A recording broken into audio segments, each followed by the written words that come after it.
As well. More on that in a moment. My show and that show. Phone lines are open at 256-576-4977. You can text the show at 7329-TA-SHOW. That is 732-982-7469. Exclusive to this show. All right. It's 73229-TA-SHOW. You see what I'm saying? TA-SHOW. It's been that way for like 13 or 14 years. So wherever I've been, we take that bad boy with us. You can text the show, weigh in. Maybe you want to suggest some throwback TV music that we can use for the show, and I'll pass it on to Grizz, and maybe it'll get in there. You never know. Maybe it'll get in there. My personal Twitter feed is at Thom Abraham Show. The station's feed is at 97.7 ESPN. You can watch the show on Twitch at 97.7 ESPN and on our YouTube channel at 97.7 ESPN The Zone. Here, I'm waving to all of you people watching on the TV. Like and subscribe there. Get notifications as well at the YouTube channel. Follow us. Become a follower on Twitch as well. Now, we also have a very active Facebook page. A cool little contest yesterday on the Facebook page for tickets to the Trash Pandas game last night. We ended up getting suspended when a deluge came in. But we gave away, like, I think 2 family 4-packs of tickets. I got a funny story with that, too. I'll tell in a minute. But I had texted intern John at maybe 10 o'clock because it was hammering down. It first came through to Nashville. It was like on an angle. And my daughter in Nashville was texting everybody downstate saying, hey, and in Huntsville saying, hey, be careful, big storm's coming. And then it came through here, and I texted John, and he sent a picture. He says, it's beautiful here. I texted him. He was working at the Trash Pandas game, and he's like, it's beautiful here. The next thing you know, he sends a video, and it was raining like a cow pissing on a flat rock. And they ended up suspending the game, tied at 3, I think. And they'll pick that up tonight. In any event, you want to get our app. That's what you need to do. You need to get our app. And then you can find a link to Zone 2 and Zone 3 and Zone 4, our alternate streaming channels as well, to get more great programming. So tonight we have the Huntsville Havoc on air and on our primary stream right after the drive from Baumhauer's, where I'll be sitting in for Steve because he is doing the Havoc game. Over on the Zone 2, you can catch the Braves in San Diego as they begin their first roadie after a 3-4 home start. Now, I'll have some tickets to the Huntsville Championship at Baumhauer's tonight to give away. So come on by, see Wes and I. Drew will be joining us around 6:30 as well. To be honest, I know it's a Baumhauer's night for the drive, but I'm going to be totally honest with you. Now, back in the day, I did this in Florida, and I did this in Huntsville. If I was doing a playoff game, I did my show from the booth. You know what I'm saying? When I was doing 3 to 6, I'd do my show from the booth at the game, and then I would roll right into doing the game. I'm not saying Steve should be doing that. I'm just saying, you know what I mean? I would do my show, roll right into play-by-play. Now, I'm an old dude now, so I don't know that I, have that kind of juice, but Steve is, still a young whippersnapper. I'm just saying. But doesn't suck to be at Baumhauer's. I've done more remotes at Baumhauer's than any place else in my 23. I started in 97, fall of 97. Ooh, this fall marks 25 years. Oh, my 25th anniversary on the air this fall. Sounds like a remote in the making. Anyway, we're going to have some tickets to the Huntsville Championship. Whatever Steve tells me I can do. Steve is the one that's in charge of the Huntsville Championship tickets. So whatever he tells me I can give away, I will give away tonight at Baumhauer's. A busy show today, beginning with Steve Merrill of ProSportsInfo.com. We'll get his take on the Hawks and the Cavs tomorrow night after the Hawks' easy win, eliminating the Hornets. And the winner of that game Friday night between the Hawks and the Cavs, they get a shot at Miami in the first round of the NBA playoffs. And baseball's first week, we'll ask them about that as well. Maybe we'll get a Bristol note. It's dirt day on Bristol. Easter Sunday. But they're racing on the dirt at Bristol. I think I'm going to have to put that one in the DVR. By the way, Darryl Waltrip is going to be on the broadcast. I'm ticked off because I somehow lost Darryl's number. I've had him on the show a number of times. He was on Field of Faith radio with me. And you know how it is when you get a new phone. Whatever, something happens. I got a new phone about 6 months ago, and something happens where you seem to lose certain contacts. I don't know what the heck happened. I go in there to call D-Dub to have him come on the show tomorrow. They lost his number. It is. I do. I save it. Chris is in my ear. I did. I have a Gmail thing, and I thought, why would Google whack some numbers out of me? I mean, I got a couple of thousand numbers in there. I mean, I don't understand it. At the top of the 11, what am I going to do? Call the dealership? Call the Darrell Waltrip Toyota dealership? And, hey, is D-Dub in? He's in back, changing the oil on a Tundra. No, I don't think so. At the top of the 11, I think it's a Toyota dealership. I don't even know what his dealership is in Franklin. At the top of the 11, Zach Kyleman from the USFL newsroom is back with USFL and XFL news. They run the USFL newsroom and the XFL newsroom and the Pro Football newsroom. The XFL trying to steal some thunder from the USFL's opening weekend this weekend. Have you noticed all of the stuff that's been? D. Blandino is the head of officiating for the XFL.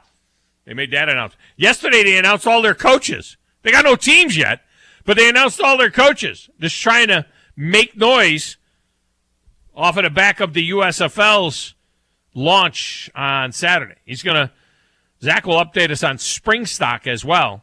The tailgate party that will be taking place outside of Protective Stadium on Saturday from noon to 4. The game kicks at 6:30.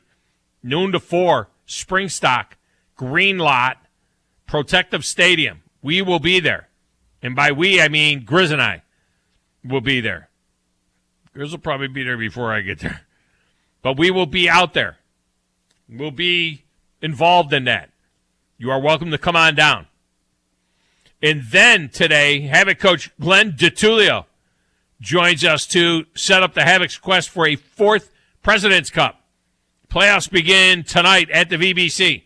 We have got that game on the air for you. Evansville is the opponent in this round 1 best-of-3 deal. Game 2 is Saturday night in Evansville. We got that one for you as well. And if needed, Game 3 is Easter Sunday at the VBC. Ugh. Take these guys out in 2. Take them out in 2. You know, the Havoc won the last 2 full-season fans in the house cups. So for me, I don't count Pensacola's win in an abbreviated season last year with limited fans.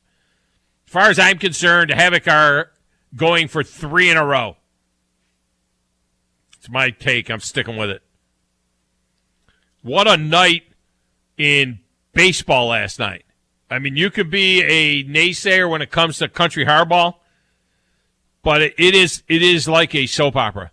It just goes. I mean, there are things that happen. It's every night. If you're not into it, it's a serial. I mean, it really is. And the problem is, if you're not into it, it's hard to just pick it up. It's not like football. You just watch a game. Baseball is a day in and day out thing. So you have to be into it and kind of follow the drama of it that takes place night after night. Clayton Kershaw throws 7 innings of perfect ball. Strikes out 13 of the 21 guys he faces. Of course, no base runners. That's why it's perfect. Throws 80 pitches in 7 innings. And they pull him out of the game. I mean, come on. I mean, there have only been 23 perfectos in over 218,000 Major League Baseball games. There's been 23 perfect games. I mean, you run the guy out there for the 8th, no? Now, Kershaw says he was all right with it, but come on. You run the guy out there for the 8th. On the pace he was going, we're looking at 100 pitches to go to distance. I mean, he was only throwing 11 pitches an inning. What if he goes out there and gets the first guy on 2 pitches, and then the second guy hits a fly ball on the first? I mean, come on. Run him out there. If he walks a guy or he gives up a hit, okay, get him out. But damn, it's a perfect game.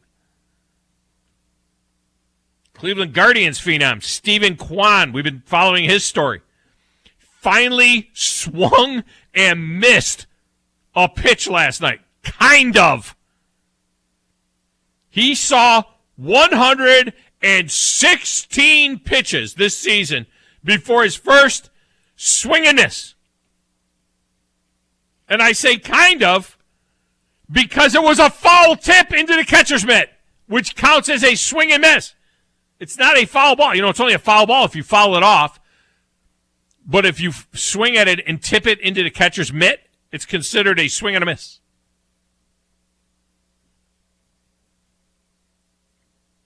The 116 pitches before his first swing and a miss is the most of any player to start a career.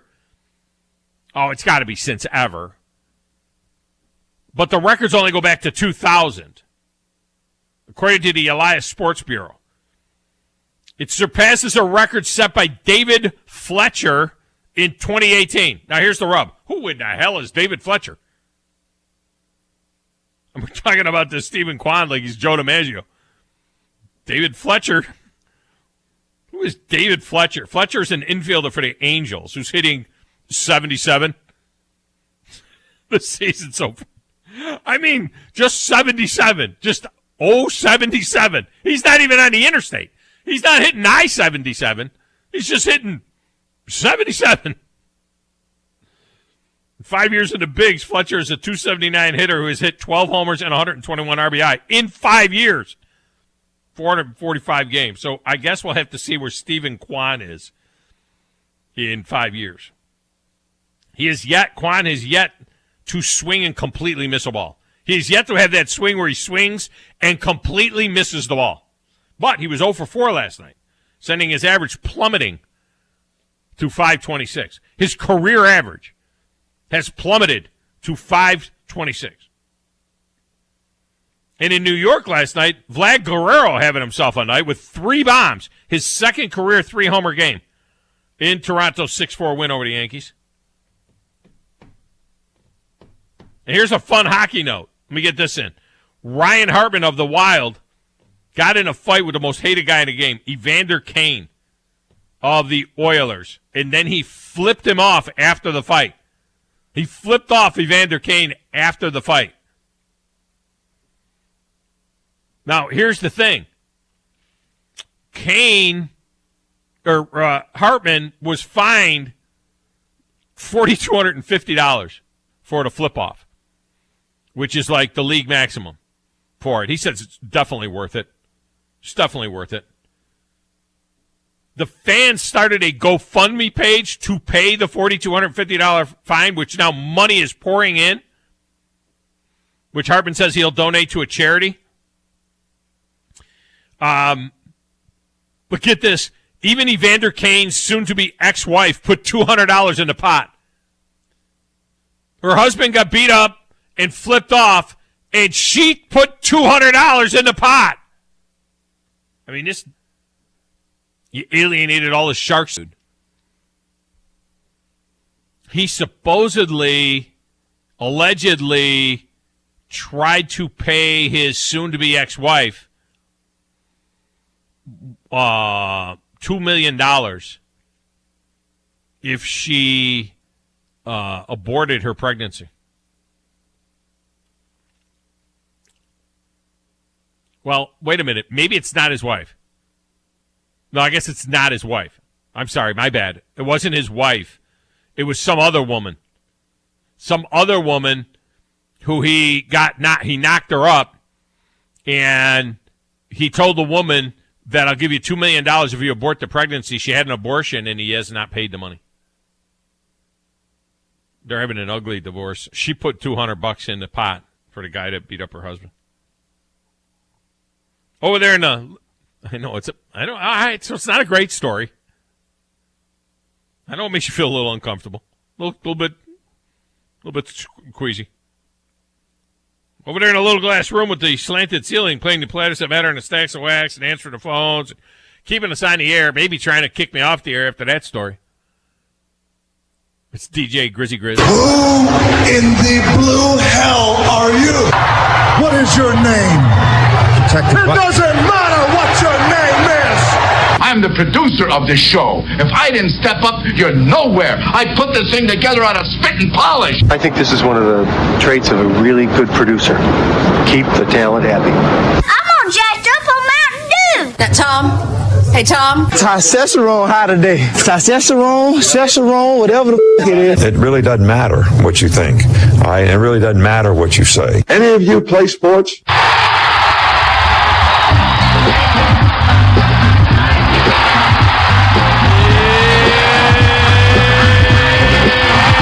DJ Grizzy Grizz, how you doing today? I don't know. My mind just got blown after that story, but other than that, I'm doing his okay. His wife chipped in $200 to pay the guy's fine and beat up her husband. God, flipped him off. I think she wanted to flip him off, and it wouldn't cost her anything probably to flip. Maya, you got to be fired up. I mean, how about the Hawks last night? They just absolutely hammered the Hornets. I mean, what a! I think they're going to beat the Cavs. Oh, if Jared Allen doesn't play for the Cavs, and if they keep, I mean, the Hawks are hot right now to play so well. Even without John Collins, to be honest with you, I think they're better off without John Collins anyway. I honestly thought they should have either gotten some worth out of him, maybe traded him. The way that they signed some guys and they didn't re-sign him kind of like lit a fire under his butt in the year before. So I think basically if he had a better season and not gotten injured, I just don't know if you keep him long term because I know he's talented, but I think they could get some stuff in the draft. And I think that they can build off of, and I think they need to basically use the money on getting a star talent to play next to Trae Young because even though he went cold last night, it was insane to sit there and watch how many different players were just showing up last night. I mean, Trae Young was only like I think he had like 9 points in the first half. Do you know what their record was against Miami this year? How'd they do in the games against Miami this year?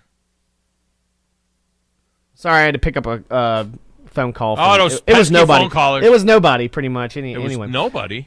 Yeah, it was one of those automated numbers. Oh. Just somebody trying to reach us for our student loans or something. Do you know what their record was against Miami? How did they do in the games against Miami? I am not really sure off the top of my head. Let's check that out. I couldn't tell you. I'd have to look it up. I mean, could they upset Miami in the first round? Maybe. I really but Miami's playing hot. I think the issue is with Atlanta is if you don't get someone outside of Trae Young and DeAndre Hunter scoring, they're going to be very cold because Clint Capella's as good as he is defensively underneath the basket. He doesn't give you the great numbers scoring wise. Okongwu does the same thing. He doesn't give you a ton of numbers scoring. So you really have to rely on Bogdanovich, Gallinari. You got to have some guys step up. TLC's doing a really good job too as well. It's just it's really tough to say that the Hawks could take it from them in the first round. But I mean, I wouldn't say that it's not possible because of how talented Trae Young is, and if he can put up 40 a night, I mean, he can carry the team. All right, I'll tell you what. Let's get a break in here. Stephen Merrill from Pro Sports Info is standing by. We'll get him in here next. It's the Thom Abraham Show. We are off and running on 97.7 ESPN, The Zone.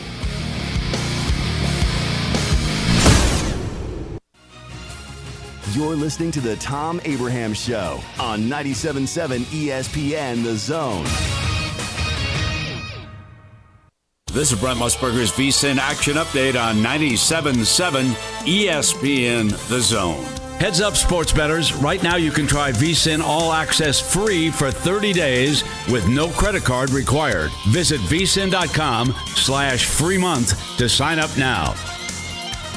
Baseball, the Braves at the Padres tonight. Charlie Morton starting game one for Atlanta against Joe Musgrove. Both money lines at -110. The over-under at 8. The Braves 3-4 on the season. The LA Dodgers off to a 3-2 start. After 1 week, they haven't given up their spot as the favorite to win the World Series at +450. The Blue Jays now second at +800, and the Astros +950. The UFC Lightweight Championship on the line at UFC 274. Defending champion Charles Oliveira taking on top-ranked contender Justin Gaethje in the main event set for May 7th in Phoenix. Oliveira the early favorite at -155. The challenger Gaethje at +125.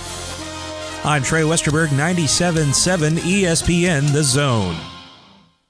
If you're ready to lower your utility bills, it's time to call Eagle Insulation. Eagle can handle it all. Attic re-insulation, insulation removal, wall insulation, and new construction insulation, commercial and residential. Our primary goal is to save you money, and lots of it. Typical clients realize their return on investment within 3 to 6 months. That means the re-insulation actually pays for itself and then some. See if we can help you. Contact Eagle Insulation today, 256-755-1556, or log on insulatewitheagle.com. America First Alabama PAC is responsible for the content of this advertising. The woke mob is growing. Gas prices are soaring. The liberal cancel culture is trying to take over Washington. There's only one thing that North Alabama can do to fight back. We need to send a Trump-tested warrior to battle back. We need someone with a strong military backbone who will not be intimidated. We need Republican Casey Wardynski. Casey Wardynski has a proven track record of standing up to the liberal mob. President Trump asked Wardynski to serve as his Assistant Secretary of the Army. General Michael Flynn said, "Rarely does our country have the opportunity to elect true patriots like Casey Wardynski. We're all fed up with the liberal direction of America. We cannot afford to let career politicians and their special interest friends grow the swamp. It's time to drain the swamp. Trump-tested Republican Casey Wardynski, the only choice we have for Congress." Hi, my name is Dan Aldridge. I'm here to let you know about the Aldridge Law Firm and the soon-to-be-announced Legal Town Center. I've been practicing law in Alabama since 1984, and I also practice in Tennessee. And I'm from North Alabama, and I'm here to represent you and take care of your legal needs. For many of us, hiring an attorney is not high on the priority list, and maybe a little scary. But it's something that we all need at some point. So by all means, do your homework. And if you need representation for car accident, wrongful death, medical malpractice, nursing home abuse, or estate planning, or any other matter, just give us a call at 256-534-3188. And you can email me at Dan, that is Dan at danaldridgelaw.com. Dan at danaldridgelaw.com. God bless America.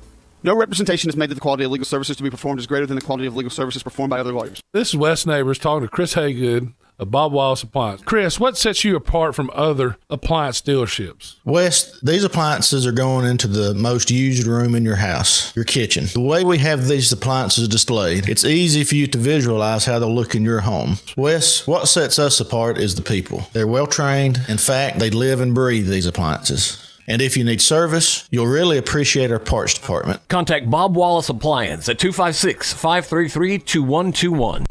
Hey there, Bob Baumhauer here. Baumhauer's Victory Grill is your big game headquarters all fall long. And with our new fall features, every day is game day at Baumhauer's Victory Grill. Try our pregame starters, including our homemade onion strings, always fresh hot lips, and our all-new Buffalo Dippin' Chicken appetizer.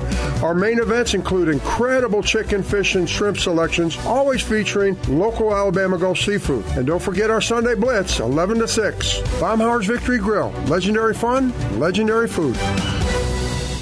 From the Fox 54 Weather Center, I'm Chief Meteorologist Jordan Dressman. Honestly, not a bad Thursday across North Alabama, southern Middle Tennessee. Plenty of sunshine, though we are going to be cooler on the backside of that cold front that moved through the area last night. Temperatures only climbing into the mid and upper 60s, a few degrees below where we should be this time of year. Dropping into the mid and upper 40s as we head into the overnight, early into your Friday morning. A partly sunny sky for your Friday afternoon. Temperatures back in the low and mid 70s, only dropping into the mid and upper 50s as we head into the overnight, early Saturday morning. I'm Chief Meteorologist Jordan Dressman on your home for ESPN Radio, 97.7 ESPN The Zone.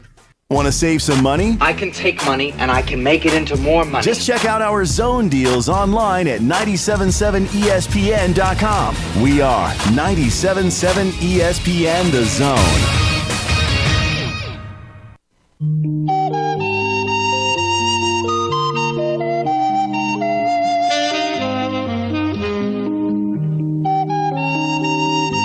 You kind of went soft on me there. Taxi, yeah. Judd Hirsch. It's actually a great theme song. Danny DeVito. Jimmy Bentowski, you know, guy from Back to the Future. What was his name? The actor. Played Jimmy Bentowski, you know. Oh, I'm terrible at actor names. Wasn't What was Tony Danza was in that, right? Yep. Yeah, that's where we first met Tony Danza in that show, Taxi. That was a great show. Welcome back on a Throwback Thursday here in the Doghouse. This segment of the show is brought to you by TOC. In case you throw your back out. Ha! How about that? On Throwback Thursday, if you throw your back out, it's TOC, the Orthopedic Center, for all your orthopedic needs. Over 20 years taking care of the Tennessee Valley. They got locations all over the place. They are outstanding. I know some of the docs down there. They're just tremendous. And they have been supporters of this show for, I want to say 15 years. I just keep saying 15 years. I say everything I say 15. Steve Merrill's been coming on the show for 15 years. Not quite, but it's been a number of years now. And he joins us on the Neighbors Wealth Management Hotline. Steve, welcome back. How are you? Hey, Tom, doing well. Let's talk a little bit about, first of all, the NBA play-in tournament. I know you didn't have an official pick last night for your clients, but the Hawks looked awfully good in that one there. And, man, you got to like their chances against the Cavs, the way they played last night. Yeah, I was thinking the same thing, even before last night, that the Cavs are kind of a weak, potential 8 seed, right? And we saw the Clippers kind of blow that game against Minnesota. I thought they were going to hold on and win that. I think they were 35-5 this year after leading after the third quarter. The T-Wolves were 4-28 after losing after the third quarter. Yet that game reversed, of course, because we had Clippers plus the 3, just kind of how it's been going for us. But yeah, I do feel like Cleveland is probably the weaker team in that game. But what we've seen so far, obviously, is that the home court has the higher seeds, and the home court for the most part has worked pretty well. And that does give Cleveland the advantage on Friday night. Right now, though, we're seeing the Hawks as about a 2.5-point favorite, whereas the Clippers are a 4-point favorite as the home team. So home court would have to break a little bit. And, of course, the home teams are a perfect 4-0 straight up so far, 3-1 ATS, and the only non-cover is Brooklyn blowing that big lead early. Wow. And when you look in the East, waiting there as the number 1 seed is Miami. But do you feel like they're, you used the term soft 8 seed with Cleveland. Does Miami feel like a little bit of a soft 1 seed, a beatable 1 seed? It was very tight. The top 4 teams in the East with Boston, Milwaukee, and Philadelphia all tied just 2 games behind Miami. Does it feel like this could be a little more cast than we normally see in the NBA playoffs, especially in the first round? No question about it. In fact, the odds are showing it. I think this is the most first-round series in which the price is less than 1-3 than I've ever seen. Normally you see a lot of these 7-1, 10-1 favorites in the first round. Now we have that with Milwaukee over Chicago, but you look at all the other series. I mean, Brooklyn is barely an underdog as a 7 seed against Boston. You've got a very competitive series also with Philly and Toronto. I think Toronto actually might be worth a look as a plus money dog in that one. You look at the other conference there. Denver is a 6 seed, is only 2-1 against the Warriors. You've got the Jazz actually favored over Dallas because the injury situation there with Dallas. Luka Doncic, he might not play. So I think it's the most wide open playoffs we've seen. Yet with that said, Tom, the Phoenix Suns pulled away more than any team I've seen in recent history. They won the West by 8, and they would have won that East by 11. And Memphis actually ended up with the second-best record in the league. Memphis would have won the East by 3 games. I was going to say the same thing. I was going to say the Memphis. The power conference. I was going to say the same thing. The Grizzlies would have won the East, would have been the 1 seed easily in the East, and they finished 8 games behind the Suns. So everybody is chasing the Suns, but it always seems like something happens with the Suns. What are we looking at? Is this are they the Golden State Warriors from a few years ago, or that kind of a team that should go through this thing in a romp, or is there any vulnerability with them at all? Well, it's a few things. First of all, I do think it's a little misleading because the West is definitely weaker this year. The West used to be that power conference. The East is just kind of treading water.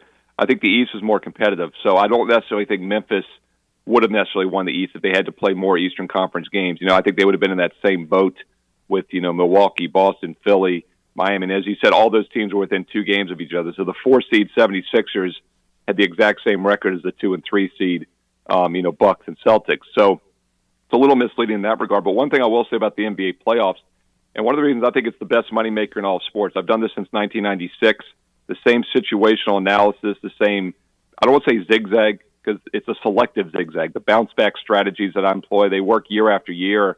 And the cream normally rises to the top in the NBA. And of all the 7-game series, you see less upsets in pro basketball over the years, and the reason is because in baseball, a pitcher can carry a team, an inferior team in a best-of-7. In hockey, a goalie can definitely carry an inferior team. In basketball, the better team normally wins 4 out of 7.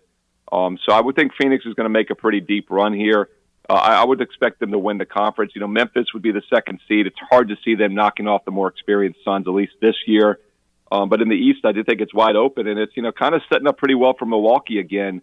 They get the easiest first-round matchup as a 3 seed, and then they're going to avoid, Miami, but they're going to get either Boston or Brooklyn. So it's going to be a tough road for any of those teams out of the East. Steve Merrill with us, ProSportsInfo.com. First week of baseball is in the hopper. Obviously, baseball is something that takes 6 months, and it takes a minute to try and figure it all out. I always say really till about Memorial Day before you have a real good feel for it. But there have been some early trends.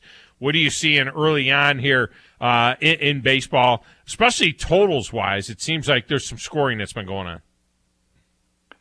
It's been up and down. You look at the second day of the season last Friday, a lot of high-scoring games, and then last Saturday, the first full day of the season, the third day overall, I think 13 of the 14 games stayed under the total.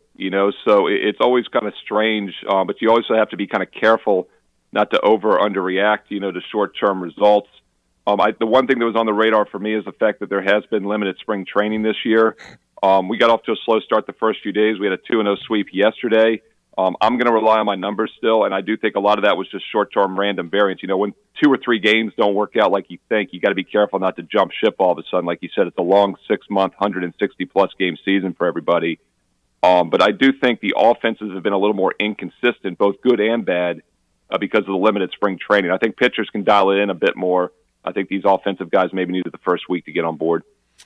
Can you believe they pulled Clayton Kershaw out of that game last night? 80 pitches. 80. I mean, you don't run him out there just to see if he has a quick 8. I mean, there's been 23 perfect games in 218,000 Major League Baseball games. There's only been 23 perfect games.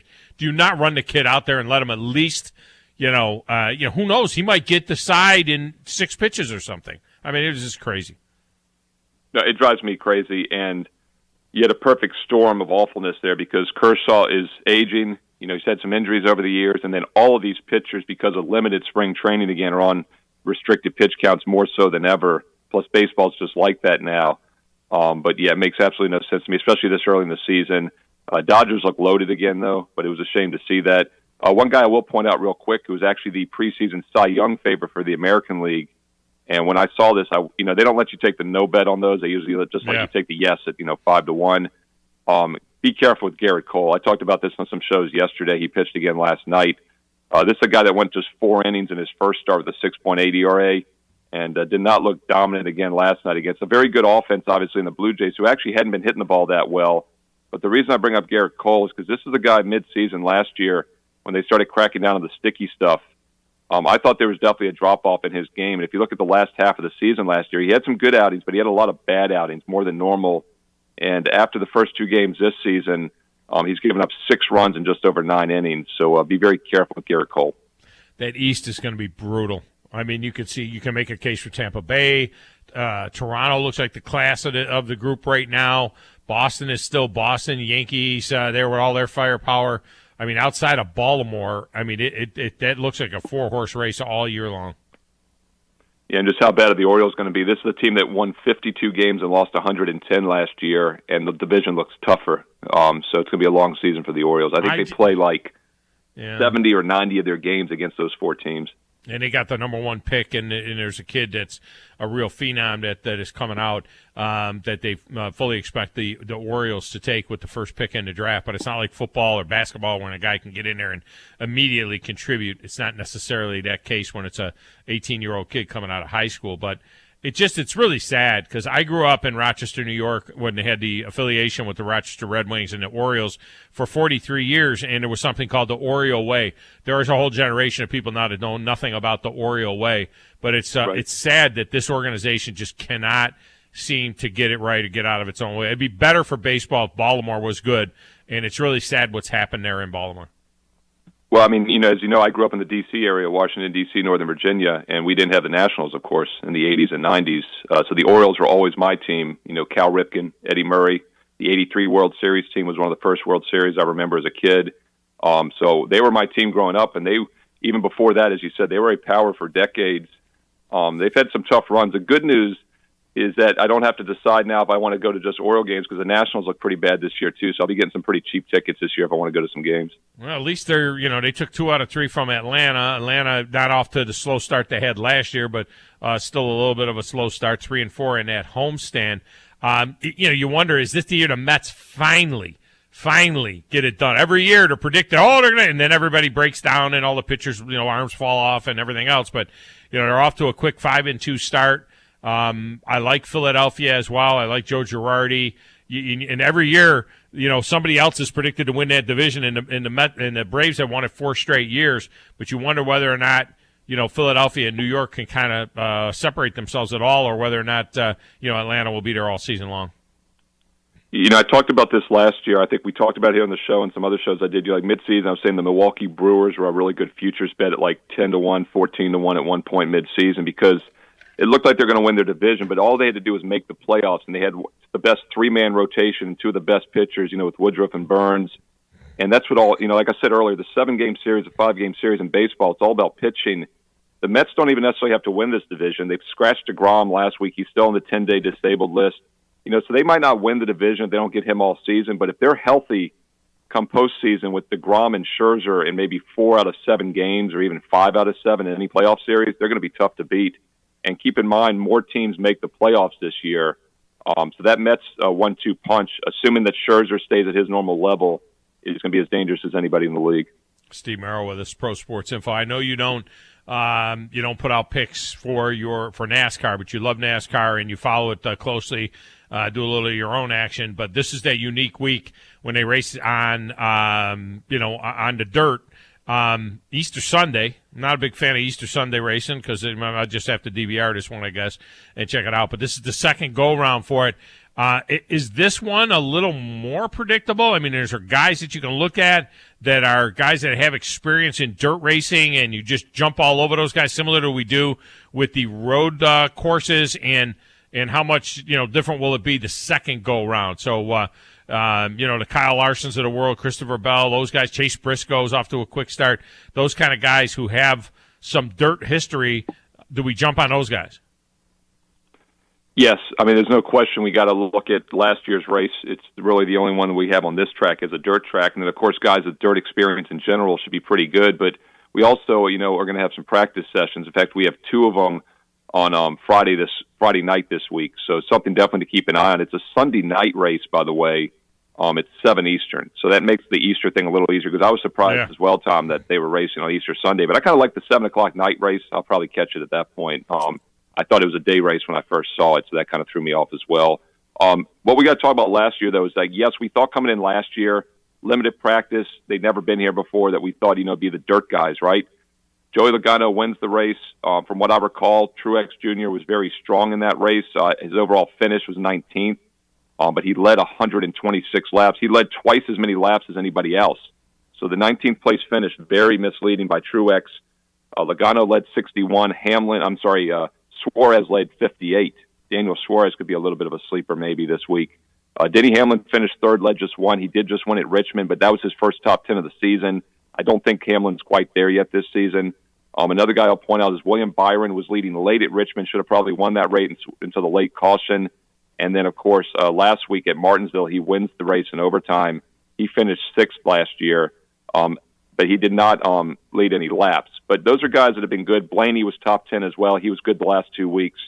I think the usual suspects that we saw run well last week and the week before at Richmond and Martinsville and last year on the dirt will probably be the same guys. What I would be careful with doing, though, is using past Bristol tracks, because Truex has been really bad at Bristol over the years, and he led the most laps last year on the dirt. So it is definitely a different track. You got to look at last year's race only, and even more importantly, probably look at Friday night's practice session. And it's amazing because, this is the Coliseum, and so there's no place for that dirt to go, and you just wonder what an effort it must be to clean up afterwards. I mean, hopefully they can keep the dust down a little bit this year.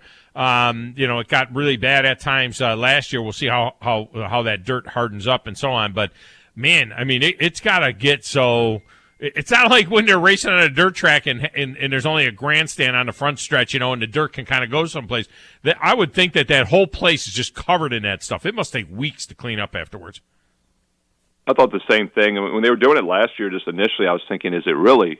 I mean, I thought it was cool. I was like, is it really worth it, though? Not only put the dirt in, but like you said, to take it out just for one race, and like leave it there, have a second race in the middle of the summer, and then clean it up or something. But yeah, we'll see if they keep doing it. It was a little bit messy last year, from what I recall, and it was a novelty, and that I think it makes it a little bit unpredictable for that reason. We had Daytona, we had Atlanta, which is basically a restrictor plate track now. They're both very unpredictable, and then we've had a lot of random winners this year. So you talked about I'm following NASCAR but not releasing it, and it's been a random season with that new car, and then we get new tracks like this as well. I've been playing it more almost kind of manufacturer, you know what I mean? Because you can do that. You can bet on a Ford to win, and then you get the whole Ford team, or you bet on a Chevy to win, which has not had real long odds because of how dominant Hendrick has been. But I've been kind of going on the Fords and had some decent odds with them, and you got some decent teams there.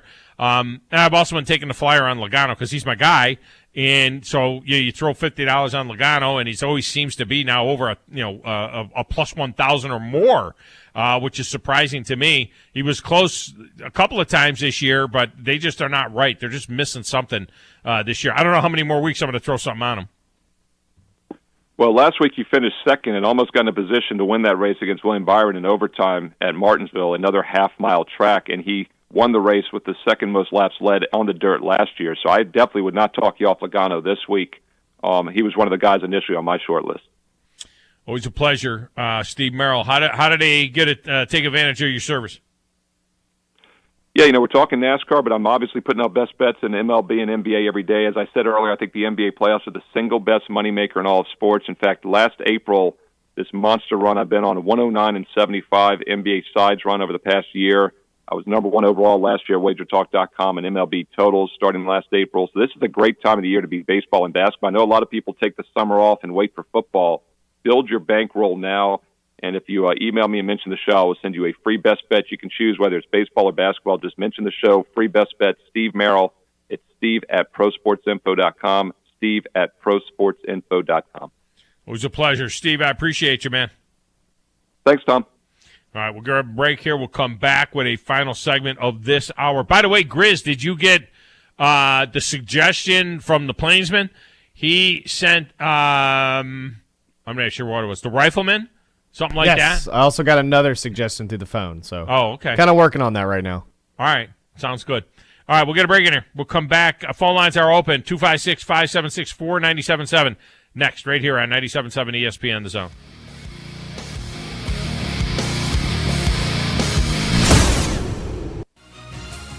You're listening to the Thom Abraham Show on 97.7 ESPN, The Zone. Forgiveness. Wow, what a word. What a gift. All of us have done things in our lives that we regret. All of us have done things that are disobedient. All of us have sinned and fallen short of the glory of God. Thank God for his forgiveness. Thank God that he separates our sins as far as the east is from the west and remembers them no more. Hey, I'm John Dees, pastor of Cross Point Church, smack dab across the street from the YMCA in Madison. Check us out at cpcfamily.org.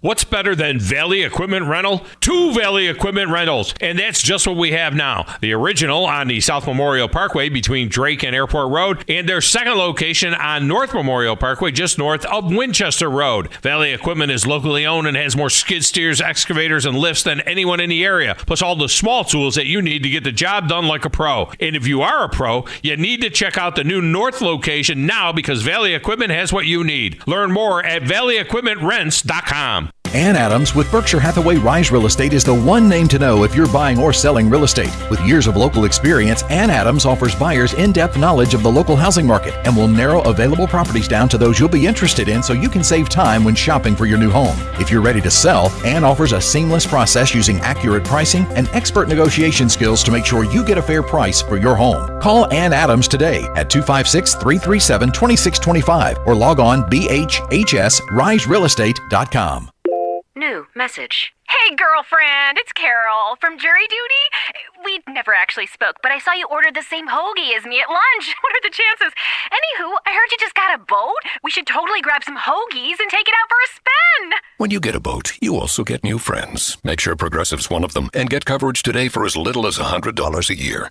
Do I want to feel the wind in my hair? Guilty as charged. Oh, seriously, let's ride on your boat. Progressive Casualty Insurance Company and affiliates. Annual premium for basic liability policy not available in all states.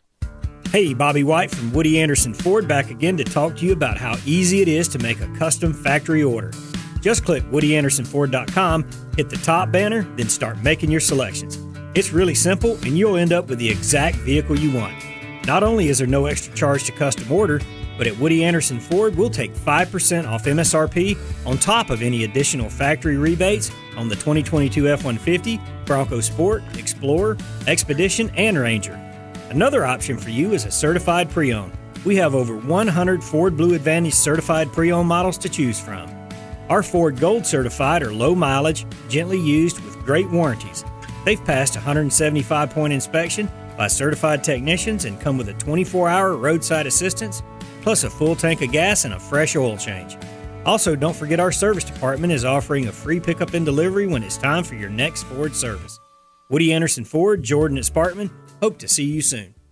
The world champions are back, and you can only hear them right here. And Atlanta's ready for a huge 2022 season. Hit in the air to deep right field. This one's heading back towards the wall. This ball is gone! A tie game! Tonight, the Braves roll out for their first road trip of the season as they take on Fernando Tatis Jr. and the San Diego Padres. Braves Radio goes on the air at 6:55 Eastern, 5:55 Central on the Braves Radio Network.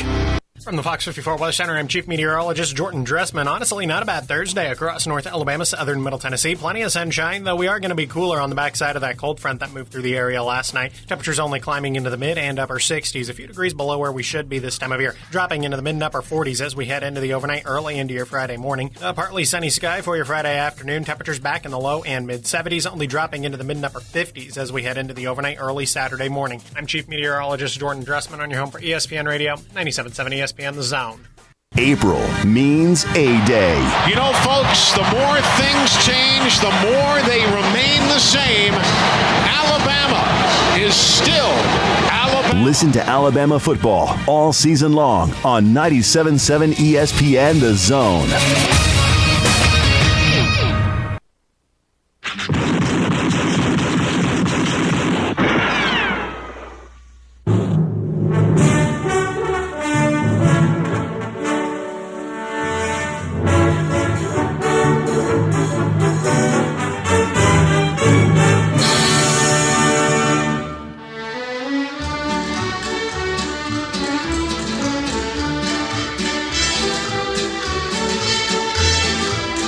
Classic Western.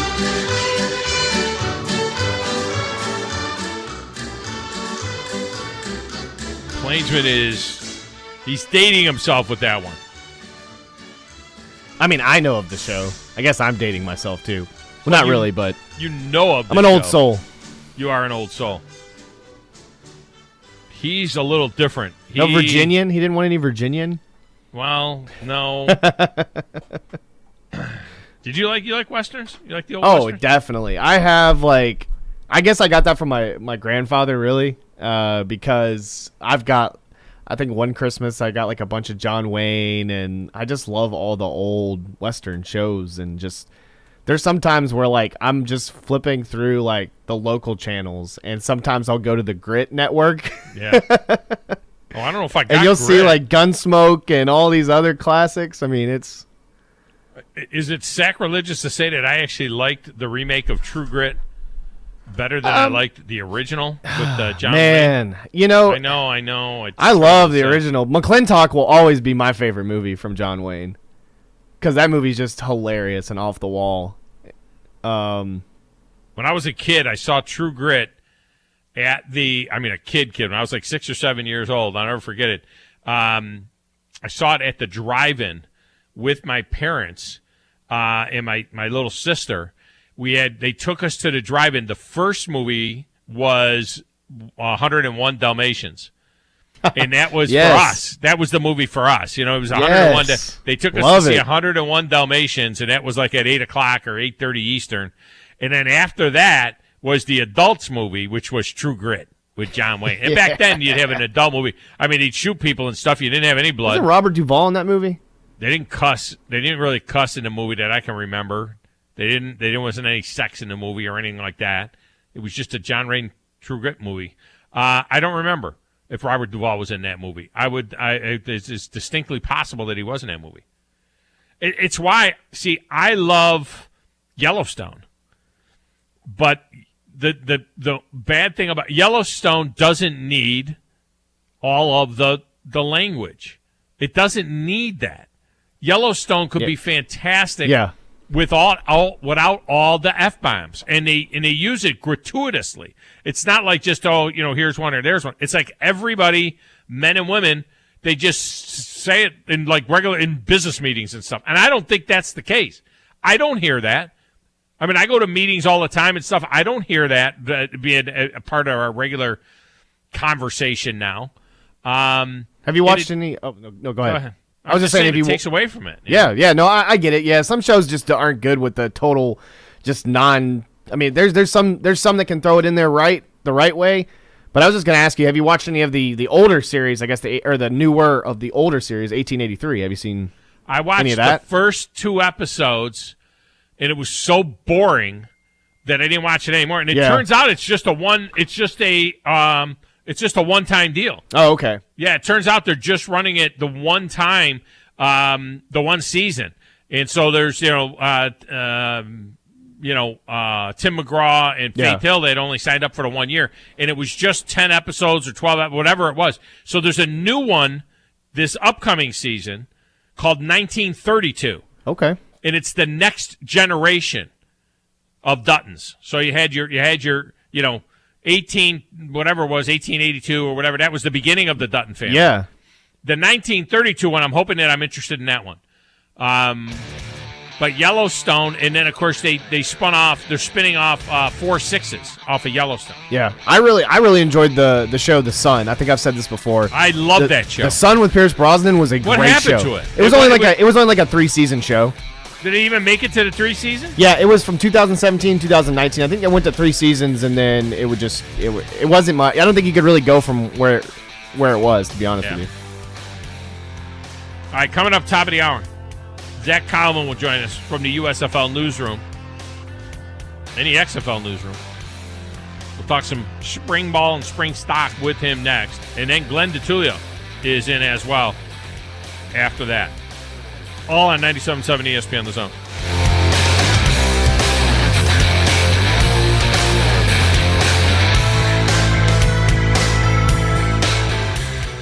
TOC Sports has been there for you. Now, you're probably asking yourself, what does that mean? It means for more than 20 years, Alabama's largest orthopedic group has been there providing coverage and care to more schools and student athletes in the Tennessee Valley than any other group. It means whether you are the star football player, the all-region volleyball ace, or someone who hurt their knee in a weekend pickup basketball game, TOC Sports physicians are proud to have the opportunity to care for all your orthopedic needs. It means for parents, coaches, athletes, desk jockeys, or even weekend warriors, TOC Sports physicians continue to meet and exceed the orthopedic and sports medicine needs of our community. But most importantly, during these challenging times, we're here for you now, and will continue to be here. So as long as there are players on the field, games to be played, and contests to be won, the orthopedic specialists from TOC Sports will be ready to help.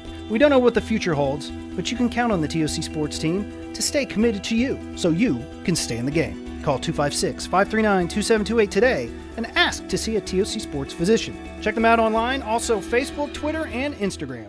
No representation is made that the quality of legal services to be performed is greater than the quality of legal services performed by other lawyers. A wise man once said, "If you take care of old folks and children, everything in the middle will take care of itself." Hi, I'm Danny Aldridge, lawyer in Alabama and Tennessee. In the next 20 years, the number of those folks over 65 years of age will more than double. In our golden years, the most important goal is to be treated with dignity and have control over doing what makes you grateful with those you love. At the Aldridge Law Firm and the Legal Town Center, we're dedicated to help you with these goals, and we'll be there when life throws you those inevitable curveballs. Let us assist you with your legal needs, whatever they may be or become. You may reach us by phone at 256-534-3188 or online with Dan at danaldridgelaw.com. Just remember, we're here to help. Whether it's personal injury, wrongful death, fraud and cheat, or estate planning made complete, we're here to help. Hi, everybody. Eli Gold here. Right now, indoor air quality occupies top-of-mind awareness for families and business owners. Rick Smith and the trusted professionals at Environmental Comfort Systems can take care of your indoor air quality concerns with their state-of-the-art indoor air quality solutions. Environmental Comfort's indoor air quality systems remove 99.9% of airborne contaminants so you and your family can breathe clean, fresh air. If anyone in your family suffers from allergies, or if you just want the security of knowing the air you breathe inside your home is free from viruses, bacteria, pet dander, dust, and odors, Environmental Comfort Systems are the professionals to call. Environmental Comfort also carries state-of-the-art, high-efficiency comfort systems that increase home comfort, keep humidity in check, and help you save money on your energy bills. Give my friend Rick a call or visit them online at envcomfort.com and breathe cleaner air today. Environmental Comfort Systems, Alabama license number 92314. WZZN, Union Grove, Huntsville, Alabama. 97.7 ESPN, The Zone. This is SportsCenter. I'm Christine Lisi. At this hour, Ben Simmons could make his Nets end season debut in the first-round NBA playoff series against the Celtics. Sources tell ESPN's Brian Windhorst that Brooklyn's targeting games 4, 5, and 6 for Simmons' return. He hasn't yet participated in 5-on-5, but the Nets are hoping to amp up his activity in the next few days. If there are no setbacks with his back, they expect Simmons will be available against Boston. Steph Curry set to take part in today's Warriors scrimmage. Coach Steve Kerr says that'll go a long way in determining his status for Game 1 Saturday versus the Nuggets. Tiger Woods committed to play in the Pro-Am in Ireland a little more than a week before the British Open tees off. He committed to playing in the British Open following Sunday's final round at the Masters. No decision yet from Woods if he'll play in next month's PGA Championship or the U.S. Open in June. Online at 977ESPN.com. Stream them online. Call in. It's an important job, and it's an vital organization. Tweet in and join in. We are 97.7 ESPN, The Zone. You need to be more like a dog. Saya. We need more dogs. This is the best show on radio. The big dog, Thom Abraham, is here with you. Hey, I see you. I see you, dog. So settle in and get your bark on. That's my dog. Now live, here he is, the big dog, Let's go, baby! Thom Abraham. How you doing? How you doing? How you doing? How you doing? How you doing? How you doing? How you doing? Look, I don't speak Spanish. I don't know how to say this, so I'm going to choose my words very carefully. I think you're a psycho. Do you know who I am? I mean, that guy sounds like El McPherson farting into Miles Davis' trumpet. I guess I'm on here. Am I on? Can somebody respond? Get off my lawn. I have to drag my Yankee ass out of here.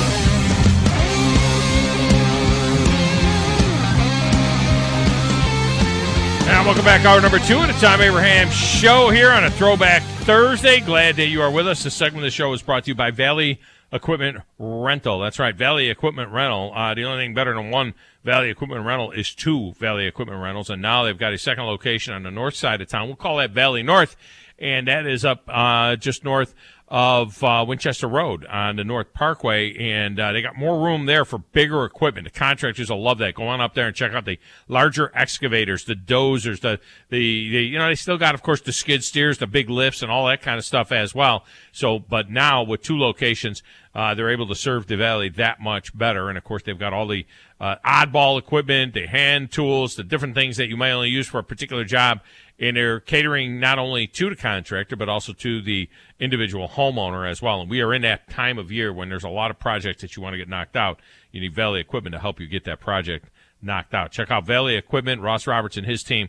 Valley North, Valley South. There's one on the South Parkway, one on the North Parkway as well. All right, speaking of throwbacks, it's time to throw back to the USFL. It's finally here this Saturday. It's all going to start with a big event taking place in the green lot at Protective Stadium called Springstock, and it is hosted by our good friends at the USFL Newsroom. We're going to be involved in this deal as well. And Zach Kyleman joins us from the USFL Newsroom, the XFL Newsroom, the Pro Football Newsroom. It's just, I guess it's just the newsroom. Zach, welcome back. How are you?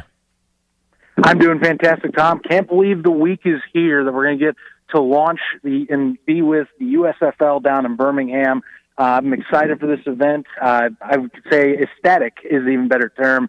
But, wow, it's amazing. 2 days away. Yeah, it is just a couple of days away. So give the listeners some of the details on this thing, because you don't have to necessarily have tickets to the game or be going to the game to go to this. But if you want to come down and just kind of celebrate spring football and so on, who knows? Some people could be coming over before they head over to Tuscaloosa for the spring game over there. That makes sense as well. It is spring stock after all. So tell them how they can come on by and take advantage of this. Absolutely. So I will mention in this that we have two contingency plans because we did notice that there is inclement weather for this weekend. So the main one, if we're going with the regular plan right now, is at the green lot at Protective Stadium, which is on the northwest side of the stadium. It's a big tailgating lot. Essentially, we're doing an outdoor tailgate where we're going to have giveaways, prizes, free food, including hot dogs and burgers, chips, soda, and the like. Going to be a 4-hour live broadcast as well via YouTube, as well as in that lot with you guys also joining in. Going to have a speaker system out there too. But it's just going to be a big old time. I know it's for the USFL inaugural game, but we are celebrating all things spring football. And I know Birmingham has quite the culture of that, quite the fandom of several leagues going through the city over the years. So we welcome any fan of those leagues from years past as well to come on out. All right. So what's the contingency plan? Now, the contingency plan is we will possibly be moving over to Todd English Pub in Uptown. That'll be on the southeast corner of Protective Stadium, across the street from the South Gate. So if weather holds up, we'll let people know on our socials at USFL Podcast in the next 24 hours if that changes. But that is the contingency plan, is we'll be in Todd English Pub that is located inside the Westin Hotel in Uptown. So, yeah, there is a 90% chance of rain on Saturday, 80% on Sunday when there's 3 more games. You wonder how that will impact the games themselves as well, getting things going. It's just these spring leagues, they have so many obstacles, and one of them is spring weather. Of course it is. As I have been learning more and more about Birmingham and about Alabama, weather changes on like a flip of a dime, Yeah. So, of course, it has to be another obstacle here for this upcoming weekend. We are monitoring the weather, of course, to see how bad. If anything, it just means I expect a run-heavy, at least first game. Hopefully with the triple header that's on Sunday, we'll have at least some gaps in the rain that will let us see more pass-heavy offenses. Yeah, we'll see how all of that shakes out. And, of course, Fox is so involved in this thing and so invested in this thing from a programming standpoint, obviously from a financial standpoint, the game being on both Fox and NBC on Saturday night. Obviously, that is going to be a huge undertaking. And, man, they are doing a lot of promotion. You can't watch a show on Fox without a ton of promotion for Saturday night's broadcast.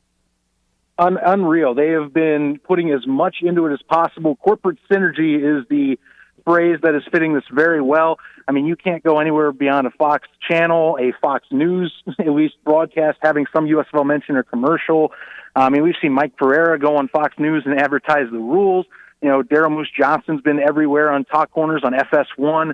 But Fox is definitely putting in the legs to promote this event. And recently, we finally are starting to see NBC start promoting this bit by bit. It's not at the same level, but they are finally starting to show that, hey, we are also simulcasting this event, which at least as of a week ago, that was kind of a question, was when were we going to start seeing ads? They're now starting to churn that out.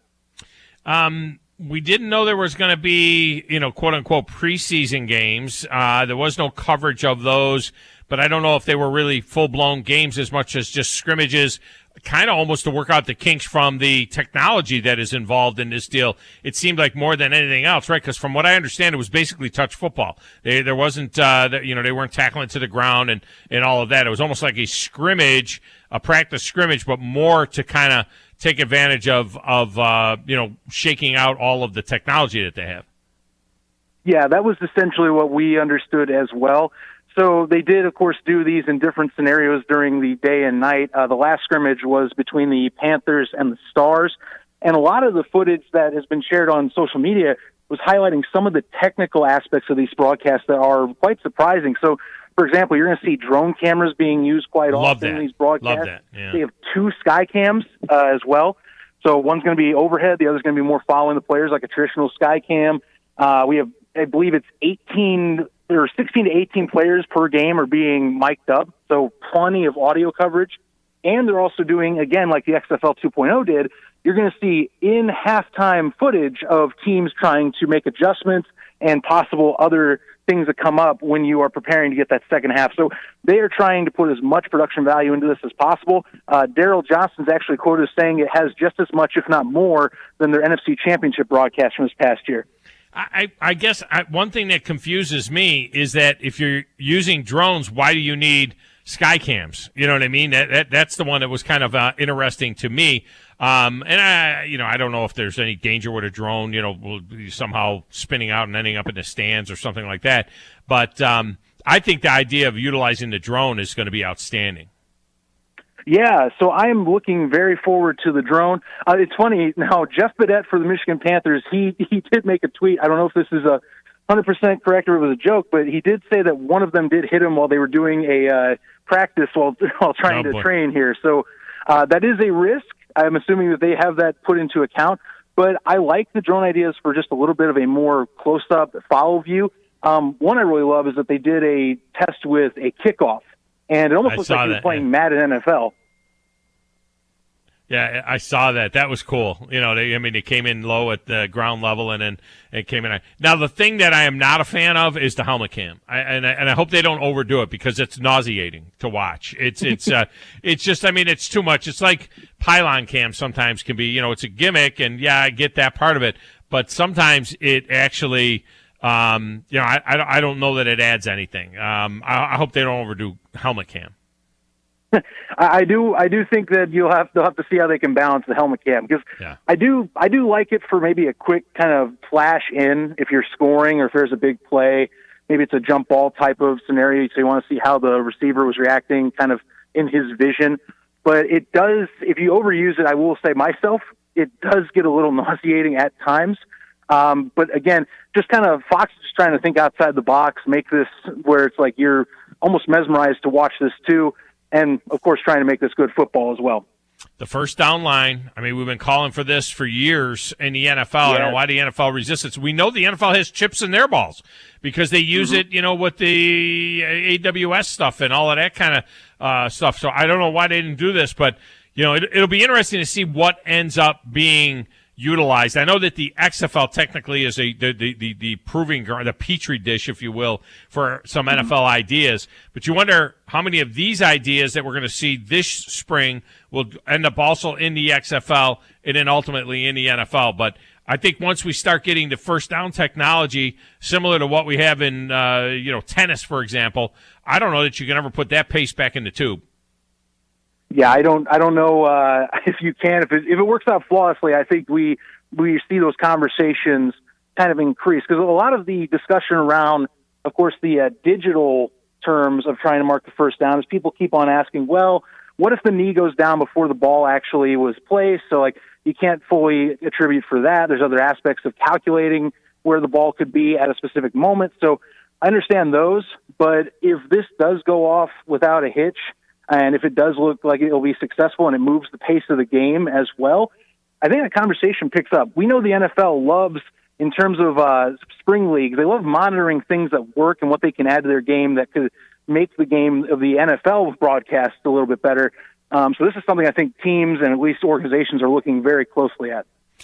I love the microphones that they're going to be using. Like you say, 16 to 18 players being mic'd. The more nat sound, the better. I love it. They've been doing it in baseball some, and I think it really enhances the broadcast. But I think especially in football, and as long as you just really have to tell the guys, look, let's just keep it as clean as possible and so on, unless they want to put the games over on like HBO or Cinemax or something like that. But, hopefully we'll get as much of that live nat sound as possible. I love, being a former coach, I love hearing the play calls in the huddle and the calls at the line of scrimmage and that kind of stuff. I think that's going to be a home run. Yeah, you'll get plenty of that audio. I mean, some of the footage they shared of those test preseason games, I'll reference the Panthers Stars broadcast again. Mm-hmm. They did one snap. It was Shea Patterson calling out the calls from right at the snap. So you'll get stuff like that. I'm assuming they will want to give as much access as possible in huddle if they can, or at the line. And I think that's a lot of the juicy things. We're talking about with these leagues, it sees a lot of attraction of the diehard football fans, the ones that love the terminology and the inner workings of the game. This type of stuff is great extra pieces for people that not just love watching football in general, but want to hear everything else that maybe you don't always catch. Interesting to see Zach Kalman with us from USFL Newsroom talking about Saturday night's opening of the USFL season and, of course, Spring Stock. We will be there as well for Spring Stock, wherever it ends up. And I'll be a part of this broadcast that they'll be having, this 4-hour-long broadcast. I won't be on for the whole 4 hours, but I'll be part of it early on in that deal. But interesting to see that the broadcast teams that have been announced, and the one thing that was the biggest surprise to me was that Jack Collinsworth was listed as a play-by-play man. I don't know that he's ever done any play-by-play. I mean, he is, of course, Chris Collinsworth's son. He played at Notre Dame, so he's got some chops there. We've seen him doing sideline stuff and doing hosting pregame stuff, but I don't know that he's ever done any play-by-play, so it's going to be very interesting to see that. Paul Brewmeister is a experienced play-by-play guy, and guys like Jason Garrett, Michael Robinson, Cameron Jordan heading up the analyst end of things. So, they have pretty interesting teams that are going to be handling these broadcasts. That's on the NBA or NBC side. Fox with some strong teams as well. Absolutely. I really am curious to see how Jack Collinsworth does. He does do Atlantic 10 basketball games, according to NBC's press box profiling there. And they did show in some of the test footage that he was calling games as well in the moment. He sounded pretty solid. I'm looking forward to seeing him. The funny thing is he, the audiences will instantly hear and think it's Chris Collinsworth. He looks and also has the same mannerisms as his dad, but it's in a good way. He does good with play-by-play from what I can tell. Paul Burmeister, I was happy to see that one as well for NBC. Much of a pedigree that he has. The analysts for NBC are what I'm curious about. Jason Garrett hasn't really been in that role before. I want to see how he is in the booth. Cam Jordan definitely has had some experience. He actually was in a guest role in the XFL 2.0 broadcast in Week 5 for the Dallas Renegades at that time. And then, otherwise, besides Michael Robinson's also in there. He's been in plenty of networks too. And then I love Fox's crew, of course. Kurt Menefee and Joel Klatt, they already did XFL 2.0 broadcast. Joel Klatt is very well known in the college football scene. Menefee, of course, for Fox NFL Sunday. And then on the other side, you got Kevin Kugler and Mark Sanchez for the secondary team, which they've been working together in Fox NFL Sunday as well. So they'll very much be working in a similar relationship. Yeah, and the other part of this, and a lot of people immediately thought, well, when you think of these spring leagues popping up, that a big part of it is the legalized gambling that is out there, and people are going to want to do in-game gambling. I have had handicappers contacting me and saying, what can you tell me? Right now, I say, I can't tell you anything. I don't know anything about I haven't seen a practice. We haven't seen much footage of anything. We don't know who's any good. It's going to take them, there's only 10 games. It's going to take them a minute to try and probably 2 games to 3 games just to figure out who's good and who's not good. But the interesting deal is, in the state of Alabama, there's no legal gambling apps that you can use. And all of these games are being played in Birmingham. So it's not like you could be sitting at the game and doing in-game betting on an MGM app. So it's going to be interesting to see when they come up with what kind of an app they come up with and how much they embrace the gambling side of things. Of course, Fox has their Fox Bet thing, and all of that. Mm-hmm. They also are on DraftKings now, too. Those rooms just opened up, I believe it was yesterday. We've been seeing people that are posting their lineups for the DraftKings setup. So, yeah, I know that Alabama doesn't exactly have that access. I look at this now as more of a kind of a national outreach thing, just to get, since with the awareness of sports betting growing across the country, the acceptance of it growing across the country. But I think that it's going to be strange because they haven't had too many things leak about practice. They did send out to press, at least those of the press, they sent out a injury report late last night. So they've started rolling those out, and those are slowly kind of getting leaked. But, yeah, besides that, that's the thing with spring football. It's very much we have to wait till week one to kind of feel out where these teams are at because of the fact that, you know, it's the roster on theory, you can in theory make it and put together is right, but everybody else has their own differing opinion on who's going to be at the top. Now, over on the XFL side, now tell me what to pull the curtain back a little bit here. Do you guys, I know Stefan does a lot. Stefan Radchuk has been on the show. He does a lot of XFL stuff. You do a lot of USFL stuff. There are guys that I see on both sites that are doing stories. Are you guys all covering all of it, or is there like a little, intercompany competition here? Like, this is the USFL guys and this is the XFL guys. That I would say I enjoy all football. I know that that's going to be at some point probably a rivalry in certain fandoms and such like that. And maybe at one point we'll have to. Right now, it's everyone on deck for us over at Newsroom because we're also covering the XFL as much as we can, following those new coaching announcements, the logo. They're saying that cities and teams should be coming soon. So yeah, I'm also on the clock with the XFL, so I'm trying my best to keep up with everything too. I loved the XFL's logo. Why did they change it? The new logo is very bleh. I mean, why did they change it? And why is Megan Rapaport pissed off? What's her problem?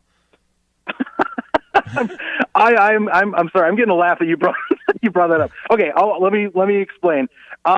Really, the change for the logo, that's more just to show business identity for Danny, The Rock, and of course Redbird, showing a differentiation from the Vince McMahon era of XFL's 1.0 and 2.0. Credit, I like the original 2.0 logo, and I wish they would have stuck with it because I think it's good branding. Beautiful logo. But yeah. I digress because I guess they wanted to change it. So here's where Megan Rapinoe comes in. She has a media company that is called Together. It is very, in terms of color palette, in terms of some design elements of their main logo, including their X logo they have, it's similar. It's almost, so basically they're sending a cease and desist to the XFL, and they're trying to see if they can change their branding. Nothing has shown that the XFL is going to back down from that, so we're kind of monitoring to see what happens in the courts, I'm assuming. Well, speaking of courts, whatever happened to the old USFL, the original USFL, all of that? They were trying to stop this thing, and did everybody just kind of blow them off, or what? I mean, it apparently went nowhere. Yeah, so that has been a little bit of a whirlwind.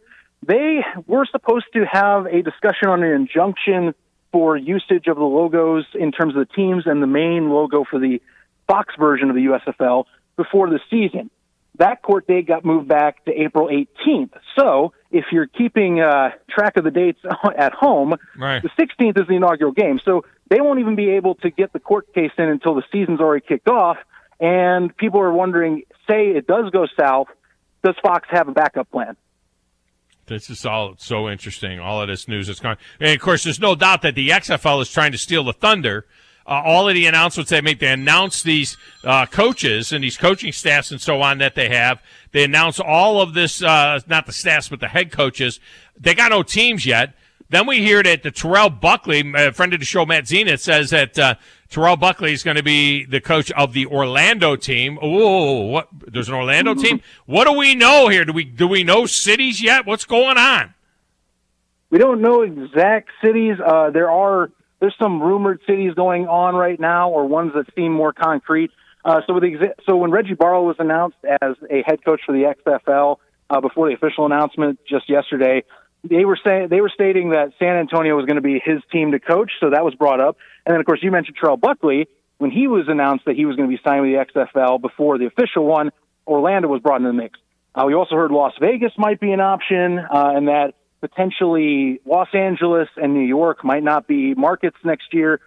It's a little up in the air right now. Another thing that's fascinating, that's another up in the air piece, but that you have to keep an eye out on, is that the XFL still is possibly trying to go to Houston, which, if that is the case, you're going to be having two leagues fighting for the same market when, they're both also kind of at the same level. Yeah, and Bob Stoops, he was the head coach of the Dallas team, and so you wonder, where are they talking about going? Is it going to be Tulsa, Oklahoma, maybe? Will there be a team in Dallas? It's going to be very interesting to see where these teams end up. You would think that the emphasis would be west of the Mississippi, since the entire USFL is east of the Mississippi. And then you got guys that have next to no coaching experience. I mean, Rod Woodson, Hines Ward, great players. It's going to be very interesting to see where these guys end up coaching. And is there a possibility that it is a single market league like the USFL is? Because I heard rumor that they could all end up playing in one spot too.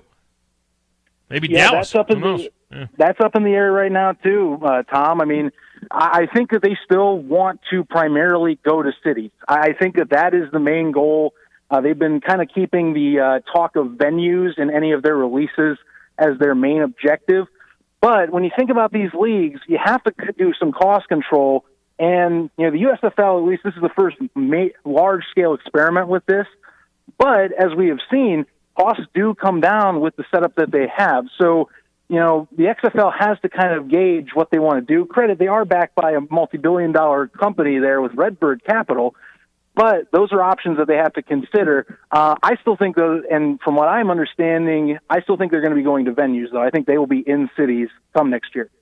All very fascinating. So come on out, hang out with us, join us. Right now it's Green Lot at Protective Stadium, from noon until 4 for spring stock before the opening night of the XFL. And what's the backup venue? No, what's this venue you're talking about? What's the name of the place? The backup venue will be Todd English Pub. So we have a new tagline. If it's not party is in the parking lot, it's party is in the pub. There you go. Todd English Pub. I've never been there, but, I guarantee you that there are listeners of ours that have been down to the Todd English Pub in Birmingham. All right, Zach, I'll see you, man, on Saturday, wherever. I'll see you somewhere on Saturday. I'll make sure that you and Grizz, my producer, that you guys are connecting, because, he's the one that's coming down ahead of time with the gear and everything, so we'll have to make sure we're in the right spot. Oh, don't worry. Him and I will be on the same wavelength by the time Saturday comes around. I'm looking forward to it. All right, man. Appreciate you. Thank you. Oh, Rob, thank you. Todd English Pub. I'm looking it up right now. It looks like a cool place, Chris. Have you ever been to the Todd English Pub? No, I don't know too many areas in Birmingham. I have family that live around the area, but I haven't been to like that area in a long time. So I've driven through it. I've been to the airport, but I haven't been downtown in a long time. It's actually a pretty cool looking joint. It looks like a pretty cool looking joint according to this. To their website.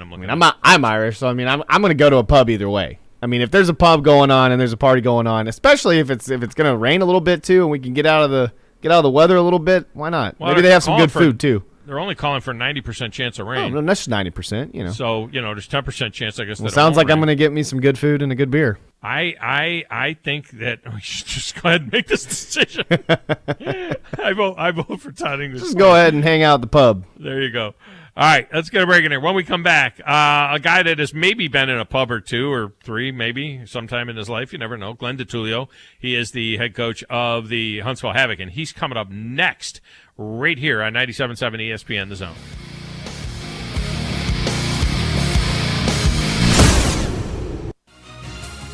You're listening to the Thom Abraham Show on 97.7 ESPN The Zone. This is Brent Musburger's VSiN Action Update on 97.7 ESPN The Zone.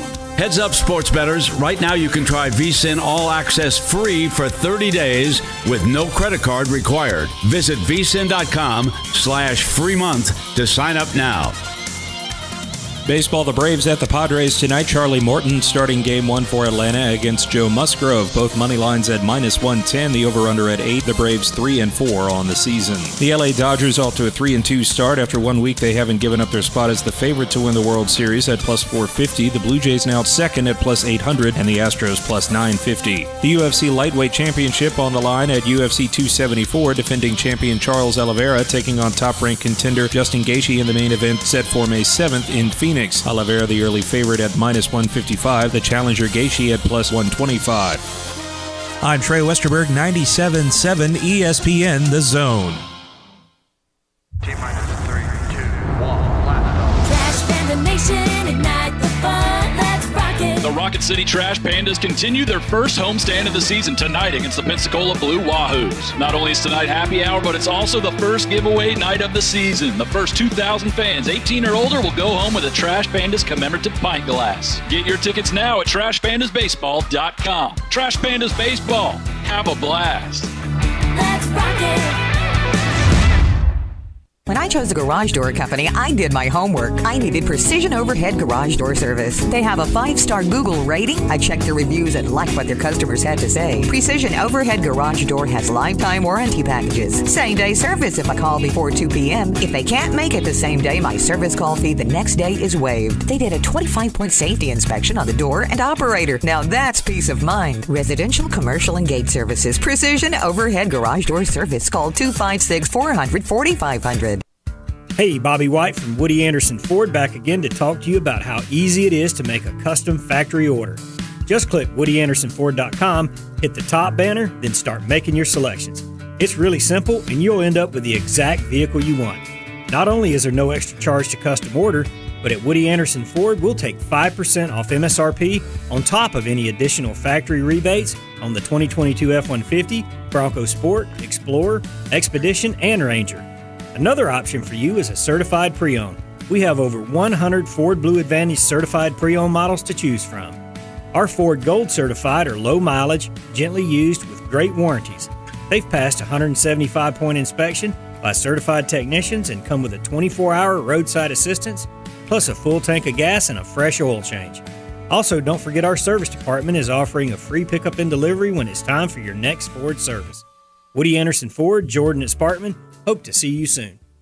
What's better than Valley Equipment Rental? 2 Valley Equipment Rentals, and that's just what we have now. The original on the South Memorial Parkway between Drake and Airport Road, and their second location on North Memorial Parkway just north of Winchester Road. Valley Equipment is locally owned and has more skid steers, excavators, and lifts than anyone in the area, plus all the small tools that you need to get the job done like a pro. And if you are a pro, you need to check out the new North location now because Valley Equipment has what you need. Learn more at valleyequipmentrents.com. The kitchen is the heart of any home. It's where the family gathers. It's where kids discover old recipes and make them their own. Just starting out or just now getting started on the dream kitchen you've always wanted? I'm Chris Haygood, and from all of us here at Bob Wallace Appliance to the home builders and the homeowners of the Huntsville area, a heartfelt thank you for buying local. We're in Huntsville, Florence, and Coleman, and online at bobwallaceappliance.com. From the Fox 54 Weather Center, I'm Chief Meteorologist Jordan Dressman. Honestly, not a bad Thursday across North Alabama, southern Middle Tennessee. Plenty of sunshine, though we are going to be cooler on the backside of that cold front that moved through the area last night. Temperatures only climbing into the mid and upper 60s, a few degrees below where we should be this time of year, dropping into the mid and upper 40s as we head into the overnight, early into your Friday morning. A partly sunny sky for your Friday afternoon. Temperatures back in the low and mid 70s, only dropping into the mid and upper 50s as we head into the overnight, early Saturday morning. I'm Chief Meteorologist Jordan Dressman on your home for ESPN Radio, 97.7 ESPN The Zone. Bring that playoff intensity every day to our shows. Bring it on, Chop. Let's go. Okay, maybe just for Drew DeArmond.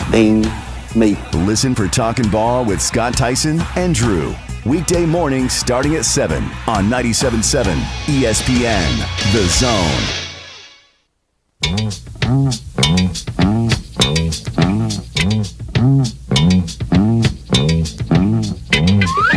Hey, hey, hey!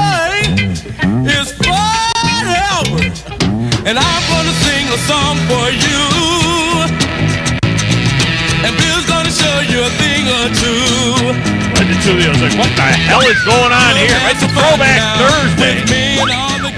taking requests, too. Throwback Thursday, we play old TV theme song music. Who didn't wake up with Fat Albert on a Saturday morning? I mean, and if I know where I grew up in upstate New York, it was like noon on Saturday, noon or 12. It was like the end of the day for cartoons on Saturday morning when I was a kid in the 70s, when we would see, hey, Fat Albert.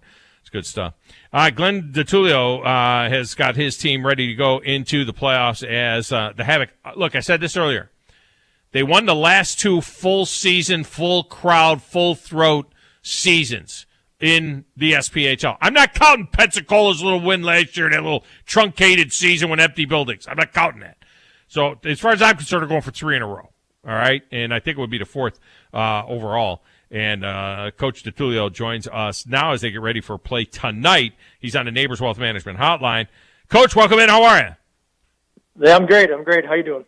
Do you like the way I think? I think that I'm not giving Pensacola credit for a short season win last year. You guys won the last 2 years we had full seasons in the SPHL with full crowds. You guys were champs, so I think you're going for 3 in a row. Yeah, I like the spin you're putting on it. Yeah, I don't think I'm not sure if that's accurate, but we'll take the spin. I don't know. I mean, I may be just making it up. I mean, I do that sometimes, but we'll see about that. So much of the season, you guys sat atop the standings and were just blowing through everybody. But this was a very top-heavy type of year. It didn't take much. I mean, it was never like where you were, out in front by 10 or 12 or 15 points. It just wasn't that kind of a year. And then you had that little 4-game losing streak right at the end before you straightened it out in Birmingham. How does that set you up going into the playoffs? Coming in and as the 2 seed. Yeah, I mean, I think if you look at the overall record, as a whole, I think when the puck dropped to start the year, I mean, you're going to take that every time. And I think, there's going to be some ebbs and flows with some streaks, hot streaks, cold streaks, and we never really hit kind of a cold streak till late in the year. So, yeah, I mean, I think you look at the overall record, man, we're happy with that. And it was great to, that last weekend in Birmingham, to get 2 big wins. The last one especially was hard fought. And I think it's, sets us up to be, ready for the playoffs here and hopefully have a long playoff run and bring home another championship. How did it go this season with Evansville? I haven't even had a chance to go back and look at the numbers, but how did it go with them throughout the year? Yeah, I mean, we've got a winning record against them, but every game was really, really tight. Pretty low-scoring games and just kind of hard-fought, tight checking games. So, yeah, I mean, we expect the same thing. I mean, they're a well-coached team, and they work hard. And, they make it tough for you on the ice to create opportunities. And, so a lot of our games almost felt like they were those playoff games because they weren't really high-scoring. So, yeah, I mean, we're excited to play this team, and I'm sure they're excited to play us. And, I think just everybody just wants to play some playoff hockey. I think, after the long season, it's like you just get a kind of another boost here, and just being around the rink the last few days, the guys are just fired up to play tonight.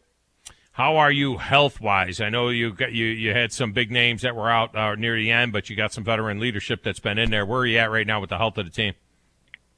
Yeah, we're good. We're exactly where we want to be, and we feel like we've got our best lineup dressing tonight. And yeah, I mean, it's like anybody else, we had some injuries kind of throughout the year, and luckily everybody seems to turn the corner and is ready to go here when we need them most.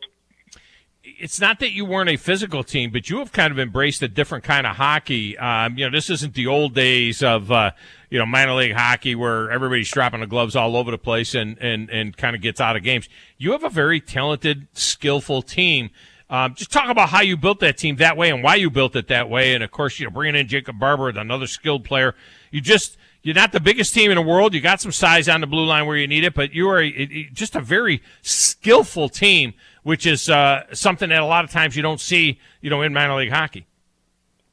Yeah, I mean, I think there's different ways to measure toughness. I think everybody thinks toughness is hard hitting and fighting, and I think toughness is being able to, if you're a skilled guy, is being able to play through some of that and being successful when other teams are trying to push you around. I think toughness is mental toughness and, just being consistent and playing hard every night. And, listen, I think our guys are as tough as anybody else. It's just a different way to measure it. And we've always been really good because we believe that, if you've got scoring depth through your lineup, teams can't just focus on one or two players and expect to shut you down. And we've been really good because we've got three lines we feel like, that can produce on any given night. And when things are going well, they're all producing. And I think that's dangerous. And listen, I think the name of the game is to score goals. I mean, you're trying to outscore the other team. It's that simple. And, you can't win a game 0-0. Doesn't mean we don't take pride in defending. We gave up the fewest goals this year in the league. But that being said, you're trying to score more goals than the other team, and you need skill and need guys that can put the puck in the net. And we believe we've got guys that can do that, but they can also play hard and play, and compete. And when it's not a lot of room on the ice, they can still get the job done. And a lot of those guys have already proved by winning a couple championships. And you got a lot of those guys still there, and that's the key. You got Nolan Kaiser, who has been through that. Of course, the captain, Tyler Piacentini, and Cy Dukovic. You've got these guys. How important is that for some of the other guys that came in that haven't won these championships with you to have guys that can explain to them what it's like to play this hockey late in April? Yeah, I think the biggest thing is on a daily basis. Like, those guys have been successful because of how they practice every day. And, you get young guys coming in, and, they watch guys that have been in the league for a while, and they still compete really, really hard in practice. And I think that kind of sets the tone for everybody. You're doing competitions or playing small area games in practice. And listen, if you're not being competitive and you're not working hard, you're just not going to touch the puck. So I think that just kind of translates. And, hey, listen, having experience, playoff games is 2 out of 3 series. Things can, things happen pretty quick, and there's going to be some highs and lows, and there'll be some adversity. And having guys that just have been there, done that, can kind of talk the younger guys through it, and just having some poise and not showing any panic. I think there's definitely some value to that. And I think the biggest thing is, you look at the 3 practices we had this week. The guys that have won championships, they came to the rink with a whole different level at practice, and I think it got everybody's attention, just kind of raised the level for everybody. So, it makes life easier for a head coach when you've got some players that are that way, for sure. Glenn DiTullio with us, head coach of the Huntsville Havoc. They begin their best of 3 against Evansville tonight. Game 2 will be in Evansville on Saturday night, and they got to end it there, so we don't have to worry about an Easter night game. But if they have to, they'll take care of business there as well. How hard was it to talk Jacob Barber into coming out of his little brief retirement? I know I covered that kid when he was rookie of the year in Birmingham, and I was doing games down there. He is just so good, man. He reminds me a lot of Piacentini, to be honest with you. Not the biggest guy on the ice, but just as a highly, highly skilled player. Ends up with 29 goals and 34 assists on the season. And, along with Cy and Tyler, and Rob, they all ended up, right near the top of the scoring in the SPHL. But just talk about Barber and what he's meant to the team and the enthusiasm that he came back to the game with. Yeah, I think like anybody else, maybe going back to work and realizing playing hockey is a lot more fun than working. So, from that standpoint, I think he was excited to come back and play. And, we had a bunch of former teammates of his that have come through Huntsville. So, I wouldn't say I had to sell him super hard just because I think the guys here have had such a good experience, obviously winning, but just enjoying the city, enjoying the organization. There was a lot of other players reaching out on my behalf, kind of, trying to encourage him to kind of make the decision to come here. And, ultimately we felt like he made the right decision and came in here, fit right in, and has been a tremendous player for us. And, he's one of those guys, at this level, he's a one-shot guy. And, it's those guys can be dangerous because on any given night, maybe nothing's really happening and they get the puck in their stick in the right spot in the back of the net. And, those guys are game changers. And, he's come in here and been, he's been a game changer for us and a big part of our season. So, he's one of those guys. I haven't coached in the playoffs. We got a bunch of those guys. I'm excited to see, what these guys bring, when the lights are brightest. And, generally guys that are good hockey players elevate in the playoffs. And it's just going to be exciting to watch these guys in their front row seat, as a coach watching them compete. Tremendous fan base, big crowds. I mean, yeah, that's exciting for these kids to be able to come out and play in front of 5,000-6,000 people a night at the home games. But you mentioned the organization, and I for my money, I think I can't think of a better run minor league hockey organization that I've ever been around, and I've been around a minute. And what Keith Jeffries and his staff does, and Keith came to this thing not as really a hockey guy, you know what I mean? He was a fan of hockey in Huntsville back in the day, but he was not what you would call necessarily a hockey guy. But what an organization, now 17, 18 years, whatever it is, the championships, and the continued effort to make it a great night at the Hockey Barn. And you're a big part of that, too. You've been around forever. You had many chances to leave. I'm sure you could have gone and did other things, but it has really been an organizational thing, hasn't it? Yeah, listen, it hasn't come, it's been hard work. You look at, what the office staff does and the operations. I mean, it's a staff that's there year-round, working every day to fill the rink. They put their heart and soul in there, making sure it's a good product, the entertainment and the game day operations. And, you look back at when it started, it wasn't like we were getting 5,000 people when I first started here. It's just a lot of work. It just doesn't happen easy, and it's no different on the ice. I mean, we weren't, we struggled some years, and we had to figure things out and get better. And, I think it's just a matter of, you work through it, you make some things are a success, you stick with them, some aren't, and then you move on to the next thing. And, I think it's just a commitment to, from the whole organization is just, being happy but not satisfied. Like, how can we do things better? Where can we improve? I think everybody's excited about doing that. And, Keith and Becky are two incredible human beings. So, I think people love working for them and want to go the extra mile. And, they treat everybody so well. So, it's great. And you look at what they do with all the money they give to charities. And, it's not like they have a great organization here. And, the money rolls in and they're keeping it. They want to share it with the community. And, they want to make sure they're taking care of people that are less fortunate. So, it's just an awesome place to work. And they're people you want to work for. So, I love it. And obviously I've been here for 12 years. So, it feels like we're a big family up there. I want to mention two rookies that I loved covering this season. Bauer Neudecker. First of all, come on. He had to come from a hockey family. They named him Bauer. Have you ever known anybody named Bauer? I need to name him CCM. Really, they named the kid Bauer? That's amazing. But he was a captain at UAH, and so he knows the town and so on, and he's just a grinder, 17 goals, 16 assists, a lot of skill with that kid. And then the kid on the blue line, Dominic Procopio, I thought it gave you a great season as well. Not as much a scoring guy, but he does have 19 assists on the season. And just very, very solid back there. Those were two guys that, like some of these other guys that have been vets, that I could see continuing to contribute for years to come. Yeah, Bauer. Bauer in a lot of ways reminds me of Ty. He's a little undersized. Skates like the wind, and he just plays like a big guy, not afraid to get in those tough areas. And he's got a high end skill. He can do things at a speed a lot of guys can't do. And he's just a guy who comes to the rink every day with a smile on his face. He's just got such a great attitude. So, Bauer's been a great fit for us. And, he stepped right in as a first-year guy and has been a huge part of us. When he left and got called up to BCHL, there was definitely a hole in the lineup. And was, obviously having him back has been tremendous. And, listen, Dom is just a little bit of a throwback, old-school player. You don't see those guys very much anymore. He's just a hard-nosed, in-your-face. He's that way in practice every day. He just makes it hard to be around the net and hard to play against. And, again, first year guy jumping in and, he plays a huge amount of minutes for us in the back end. He usually gets the toughest matchups. And, again, another guy that just comes to the rink with just a tremendous attitude and, just puts in the hours to get better.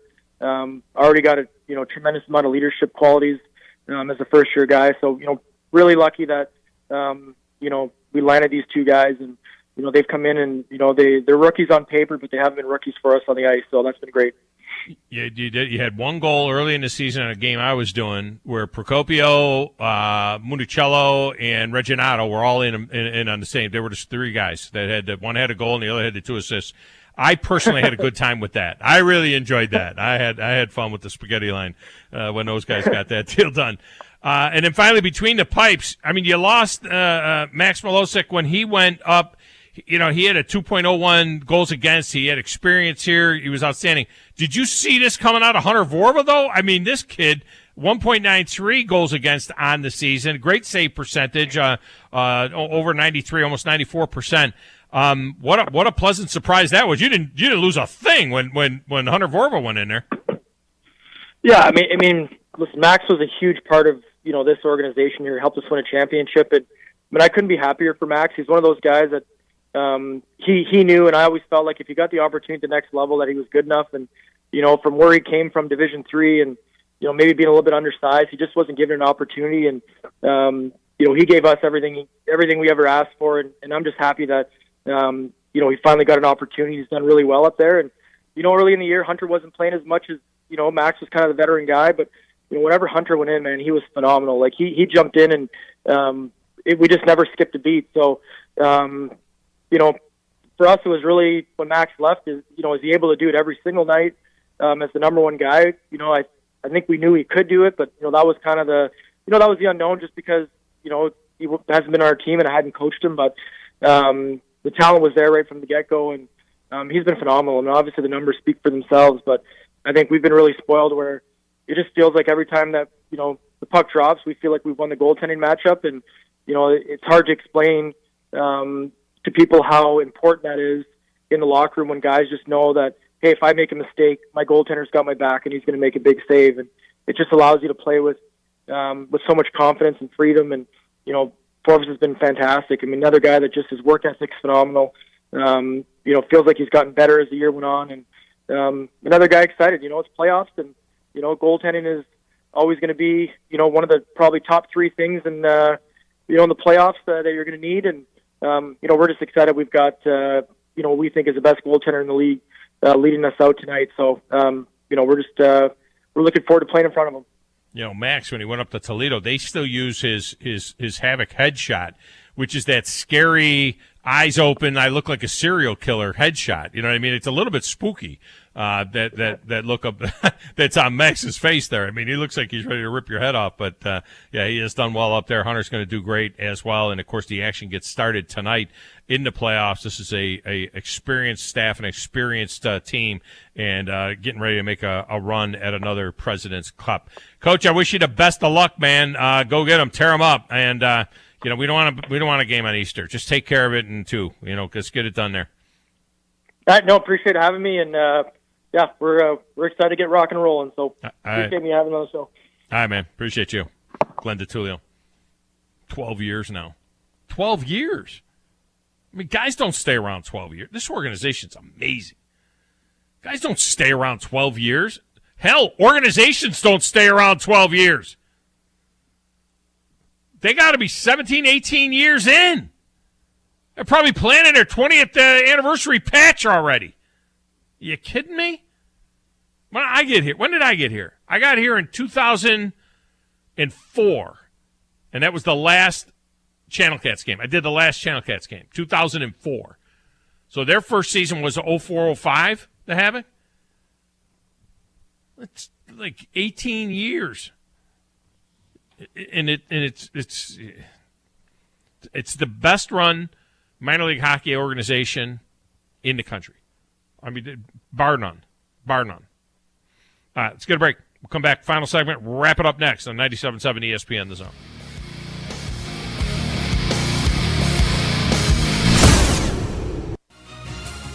You're listening to the Thom Abraham Show on 97.7 ESPN The Zone. McCurry Motors is your car and van rental headquarters. You can rent the vehicle you need today. Family in town, sporting event, church function, no matter what your need, McCurry Motors has you covered with a wide selection of cars and vans available for rent. They have 12-passenger Mercedes Sprinter vans, 12-passenger Ford Transit vans, 15-passenger Ford Transit vans, and 15-passenger Chevrolet Express vans. They have 2 locations, Highway 72 in Athens. When I take a bite, it's the perfect blend from the bacon to the cheese. It's perfection. Hey, I'm Katora, and a little thing I love about the Chick-fil-A mac and cheese is it kind of melts in your mouth, so you know it's creamy, cheesy, and delicious. This gooey mac makes me cheese every time. Order dinner delivered on the Chick-fil-A app today. Delivery fee and other restrictions apply. Real guests paid for their testimonials. This is Wes Neighbors talking to Chris Haygood of Bob Wallace Appliance. Chris, what sets you apart from other appliance dealerships? Wes, these appliances are going into the most used room in your house, your kitchen. The way we have these appliances displayed, it's easy for you to visualize how they'll look in your home. Wes, what sets us apart is the people. They're well trained. In fact, they live and breathe these appliances. And if you need service, you'll really appreciate our parts department. Contact Bob Wallace Appliance at 256-533-2121. This is Wes Neighbors with Philip with Eagle Insulation, and we have an announcement to make. Yes, Wes, we are now Eagle Masonry and Insulation. We're still a place to call for your installation needs, but now we offer masonry services. What kind of masonry projects can you handle? Wes, no job is too big, no job is too small. We can do renovations, new construction, outdoor fireplaces, fire pits, brick landscape borders. Well, when you came out to my house, you did both the insulation and masonry at the same time. You guys did rock for me, you did brick for me, and you insulated my house. That's usually done at the same time that you're building a house. Absolutely. It really capitalizes on two services you need at the same time, and you can get one company to handle both of those. Philip with Eagle Insulation will come out, do your installation. He'll do your masonry. They do a great job. They guarantee your work. Check out more online at insulatewitheagle.com and schedule your free examination today. 256-755-1556. Thanks, Wes. TOC Sports has been there for you. Now, you're probably asking yourself, what does that mean? It means for more than 20 years, Alabama's largest orthopedic group has been there providing coverage and care to more schools and student athletes in the Tennessee Valley than any other group. It means whether you are the star football player, the all-region volleyball ace, or someone who hurt their knee in a weekend pickup basketball game, TOC Sports physicians are proud to have the opportunity to care for all your orthopedic needs. It means for parents, coaches, athletes, desk jockeys, or even weekend warriors, TOC Sports physicians continue to meet and exceed the orthopedic and sports medicine needs of our community. But most importantly, during these challenging times, we're here for you now, and will continue to be here. So as long as there are players on the field, games to be played, and contests to be won, the orthopedic specialists from TOC Sports will be ready to help. We don't know what the future holds, but you can count on the TOC Sports team to stay committed to you, so you can stay in the game. Call 256-539-2728 today and ask to see a TOC Sports physician. Check them out online, also Facebook, Twitter, and Instagram. Thom Abraham here for my friend Brian Hamaker and his team at North Alabama Mortgage. Look, buying a home is the biggest purchase you will make in your life, and it can be a bit intimidating, so you want people that can help walk you through the mortgage process and get you the best deal possible. That's what North Alabama Mortgage does, and they do it in Alabama, Tennessee, and Florida, from first-time purchases to refis, conventional, VA, FHA, and USDA loans. They have the solution at North Alabama Mortgage. Visit NorthAlabamaMortgage.com to learn more. That's NorthAlabamaMortgage.com. Local sports is covered right here. Well, appreciate what you guys do for sports, but also for high school sports and taking time to talk to us. That means a lot, and appreciate what you guys do and appreciate you having us on. 97.7 ESPN The Zone.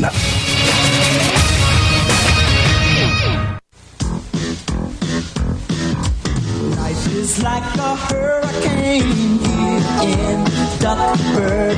Race cars, lasers, aeroplanes. It's a duck blur. Nights of a mystery.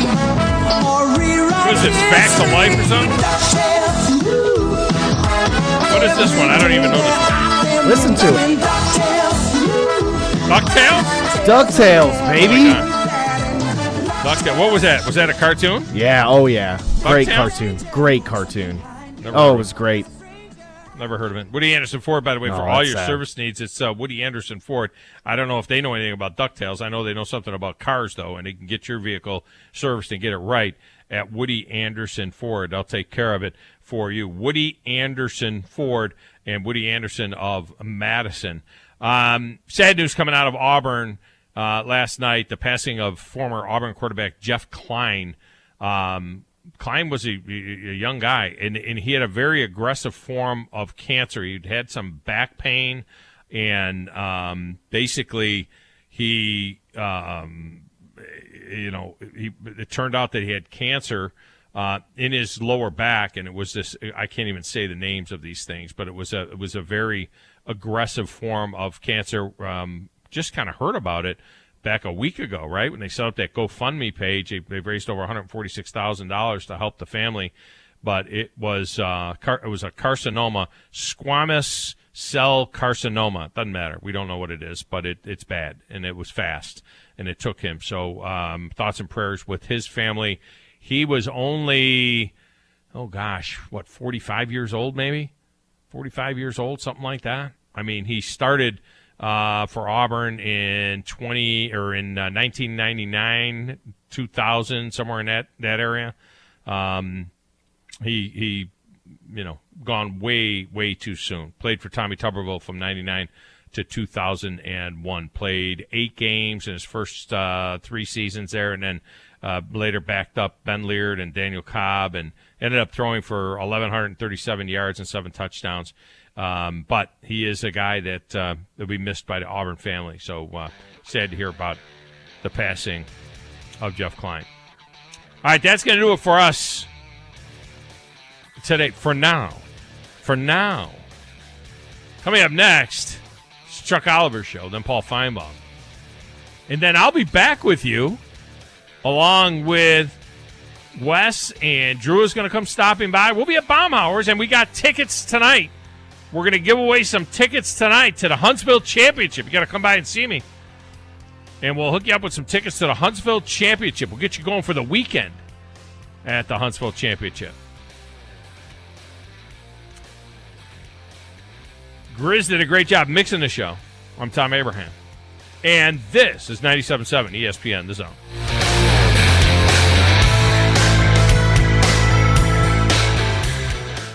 Outdoor season is coming. Can't wait. Here at Brooks & Collier, neither can we. Outdoor season is also grilling season. And we have plenty of grills and smokers in stock from Traeger, Blaze, and Big Green Egg. There's the greenhouse, new indoor items and home furnishings as well. Whatever it takes. Browse over 2 acres of furnishings. Can't wait. How about you? North Alabama's indoor and outdoor living headquarters for over 75 years. 813 Meridian Street and at brooksandcollier.com.